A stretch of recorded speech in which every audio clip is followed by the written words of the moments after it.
So, Samsung has unveiled the Galaxy S25 Ultra, and while it doesn't represent a massive leap forward, it still refines key areas like design, camera, and AI capabilities. But how does it compare to the upcoming Pixel 10 Pro XL? Let's dive into the rumored specs and whether waiting for Google's next flagship is a better move. Both Samsung and Google's flagship lineups run Android, but take distinct approaches.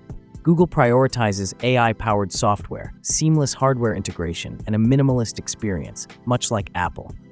Samsung, in contrast, delivers cutting-edge hardware, feature-rich software, and a focus on sheer performance, making it the go-to for power users. Design and size differences remain notable.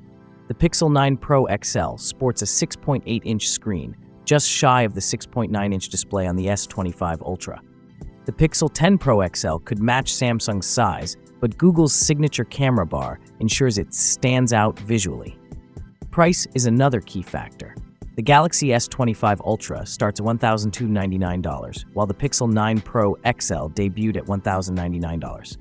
Even at 256 GB, the Pixel remains $100 cheaper, reinforcing Google's strategy of offering premium features at a lower cost. Performance-wise, Samsung dominates. The Snapdragon 8 Elite for Galaxy inside the S25 Ultra vastly outperforms Google's Tensor chips in raw power. Meanwhile, the Pixel 10 Pro XL is rumored to introduce the Tensor G5, prioritizing AI-driven improvements over raw performance. Camera capabilities remain a highlight. The S25 Ultra retains its 200-megapixel primary sensor, 50-megapixel 5x periscope zoom, and 10-megapixel 3x telephoto, with an upgraded 50-megapixel ultra-wide lens for superior macro shots. The Pixel 10 Pro XL, on the other hand, is expected to support 4K 50fps HDR recording, marking a step up from its predecessor. While Samsung's Galaxy AI brings tools like Now Brief, Audio Eraser, and AI stickers, Google's Gemini AI is expected to push innovation even further. If you're in the market for a new flagship now, the Galaxy S25 Ultra is a solid choice. But if you can wait, the Pixel 10 Pro XL could be worth holding out for.